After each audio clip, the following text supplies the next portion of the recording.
I was standing in the third row when it happened. Not the front row. That was reserved for her biological father, a man who hadn't seen her in 12 years but showed up that morning in a rented tuxedo. I was in the third row, behind cousins she barely knew, holding my phone because my wife told me someone needed to record the ceremony from that angle. The church was full, white roses everywhere. Sarah looked beautiful in her dress, the one I'd helped pay for during one of our budget meetings where I nodded and signed checks while she and her mother planned every detail. I hadn't been involved in those decisions, not really. I was involved in the financing. When the officiant asked if anyone wanted to speak before the vows, I expected silence. Instead, Sarah turned toward the guests, her bouquet trembling slightly in her hands. She reached into the flowers and pulled out a folded piece of paper.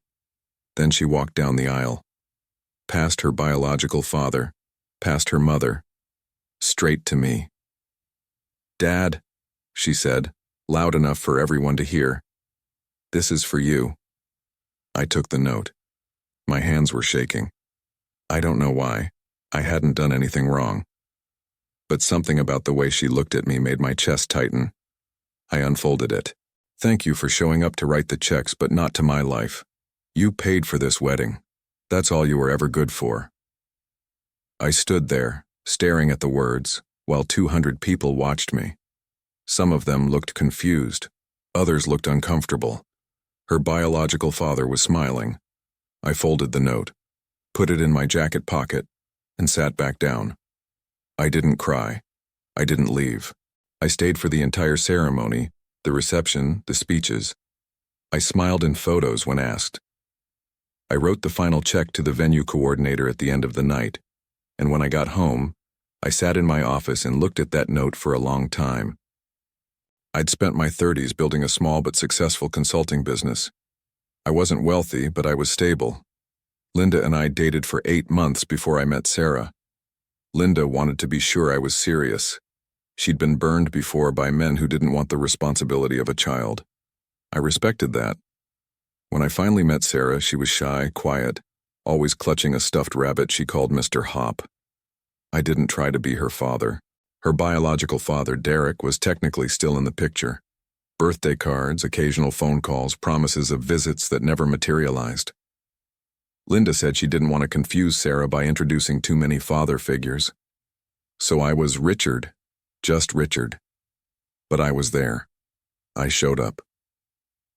When Linda worked nights, I stayed at the apartment and helped Sarah with homework. When Sarah needed a ride to soccer practice, I drove her. When Linda couldn't afford the deposit on a better apartment in a safer neighborhood, I co-signed the lease. I proposed to Linda when Sarah was 8. We had a small wedding, courthouse ceremony, dinner with a few friends. Sarah was the flower girl. She smiled the whole time. After the wedding, I asked Sarah if she wanted to call me Dad. She looked at Linda, then at me and said, "I already have a dad." I said, "That's okay. Richard is fine." But I hoped, that maybe one day it would change. In the crowd, clapping at the right moments, Linda said it was complicated, that Sarah needed time, that she was working through her feelings about Derek's absence. I said I understood, and I did, or at least I tried to. What I didn't understand was why, when Sarah turned 16 and asked for a car, she hugged Linda and thanked her, but barely looked at me, even though I was the one who bought it. Or why, when she got into college, she posted photos on social media, thanking my amazing mom for always believing in me, with no mention of the fact that I was paying her tuition. Or why, when she brought her boyfriend Marcus home for the first time during her junior year, she introduced me as my mom's husband, Richard. Not my stepdad, not my dad, my mom's husband. Marcus shook my hand and said, "Nice to meet you, sir," Sarah said. "He's helping with some of the wedding costs. We're getting married next June." That was how I found out she was engaged, at the dinner table, as a footnote. When they found a venue, a beautiful vineyard estate 2 hours north, Linda came to me with the quote, "It's a little more than we thought," she said, "but Sarah loves it." The deposit was $8,000. I wrote the check. When they chose a photographer, a videographer, a caterer, a DJ, I wrote the checks. When Sarah wanted a custom wedding dress from a boutique in the city, I gave Linda my credit card. Every time Linda said, "Thank you, honey, you're amazing," Sarah said nothing. Or she said it to Linda, who passed it along to me later secondhand. I told myself it was fine. I told myself that weddings were stressful, that Sarah was focused on Marcus, that she'd appreciate it later. But there was a moment, about 3 months before the wedding, when I asked Linda if I was going to walk Sarah down the aisle. Linda paused. She was folding laundry. She didn't look at me. "She asked Derek," Linda said. I felt something crack in my chest. Derek. He's her biological father. He hasn't seen her in 12 years. I know. Linda's voice was quiet. But she wants him there. She says it would mean a lot to her. I didn't argue. I didn't say. I raised her. I paid for everything. I was there. I didn't say any of it. I just said, okay. Linda looked at me then and I thought she might apologize, but she didn't. She just said, "You're still invited, obviously. You'll sit with family." Third row. I'd hear Linda laughing in the other room saying, "You're going to have the most beautiful day, sweetheart." But Sarah never called me. If I answered the phone when she called the house, she'd say, "Is Mom there?" When I asked Linda if Sarah needed anything from me, Linda said, "She's got it handled. You've done enough." Enough. Not so much. Not everything. Just enough. I also noticed that Marcus never called me by name. He called me Sir or Mr. Palmer. Once when he and Sarah were visiting, I told him he could call me Richard. He smiled and said, "Sure, sir." Sarah didn't correct him. At the rehearsal dinner, Derek gave a speech. He stood up, glass of champagne in hand, and talked about how proud he was of Sarah, how she'd grown into such an amazing woman, how he wished he'd been there more, but he was so glad to be part of this special day. People clapped. Some of them cried. I sat at my table and drank my water. When Linda asked me if I wanted to say anything, I said no. She didn't push. I knocked on the door to say good morning.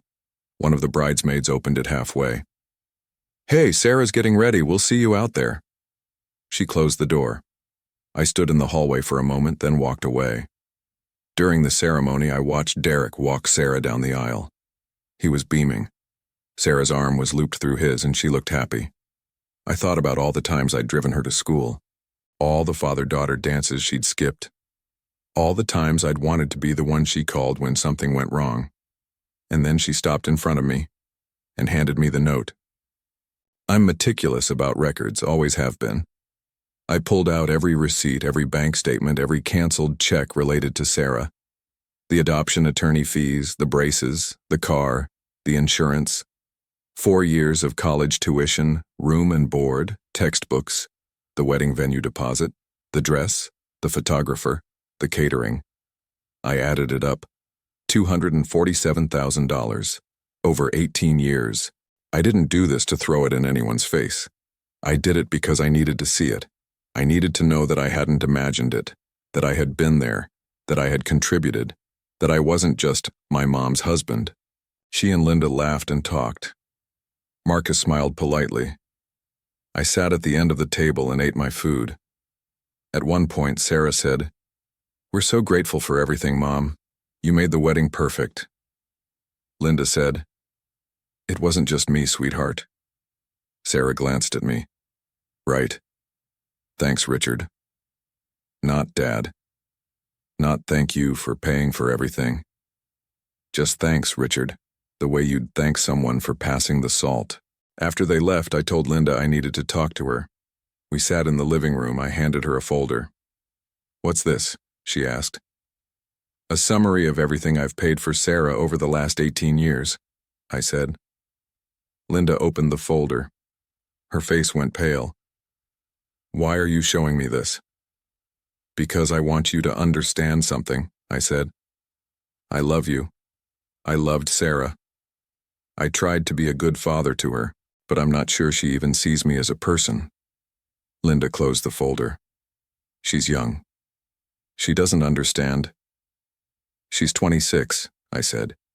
She's married. She's not a child anymore. What do you want me to do? Linda's voice was rising. Do you want her to apologize? Do you want me to force her to call you Dad? No, I said. I want you to acknowledge that I've been erased. Linda stared at me. You're being dramatic. I stood up. I'm going to bed. I didn't sleep that night. It had been written shortly after I married Linda, and back then everything was set to go to her and Sarah equally. Tom said, you might want to review it. Things change, people change. I thanked him and hung up. That afternoon, I called my attorney. What she didn't have, what she'd never had, was respect for me. And I wasn't going to let the last thing I gave her be a check. I restructured the will. Half of my estate would go to Linda. The other half would go to a scholarship fund I established for first-generation college students in my name. Not Sarah's. Mine. I didn't tell Linda. I didn't tell anyone. I just signed the papers and put them in my safe. Sarah called Linda regularly. I saw them sometimes at family dinners. She was polite to me. Distant but polite. Then, about a year after the wedding, Linda got sick. It started with fatigue, then weight loss, then doctor's appointments, tests, scans. The diagnosis came in the fall, stage 3 ovarian cancer. Linda was terrified, so was I. Sarah came home immediately. She stayed with us for 2 weeks, helping with appointments, researching treatment options, holding Linda's hand. She barely spoke to me. One night after Linda had gone to bed, Sarah and I were in the kitchen. She was making tea. I was cleaning up from dinner. She said, I'm glad you're here for her. I said, of course I am. She didn't say anything else, just took the tea upstairs. She lost her hair, her energy, her appetite. I took a leave of absence from work to care for her. I cooked, cleaned, drove her to appointments, held her when she cried. Sarah visited when she could, but she had her own life, her job, her marriage. I understood. What I didn't understand was why, during one of her visits, I overheard her on the phone in the guest room. She was talking to Marcus. I'm worried about Mom, she said. If something happens, I don't know what we'll do. Then quieter. I mean, Richard will take care of the medical bills, that's what he does. I stood in the hallway holding a basket of laundry and realized that's all I was, a checkbook. I smiled and said I was grateful, and I was. I loved Linda. I was relieved she was okay. But something had shifted in me. I thanked her, I smiled, I hugged her, and then I went to my office and updated my will one more time. When Linda asked me what I wanted for my birthday, I told her the truth. I just want to be appreciated. She said, you are. But I don't think she understood what I meant. Either way, I'll be at peace because I spent 18 years trying to be her father. And in the end, I realized I already was. She just never saw it. The morning after my birthday, I woke up to an email from Sarah. The subject line was empty. The body of the email contained a single sentence. Mom said you seemed upset last night. Is everything okay? Not a phone call, not a visit. An email. Sent at 11:47 p.m., probably from her phone while she was already in bed.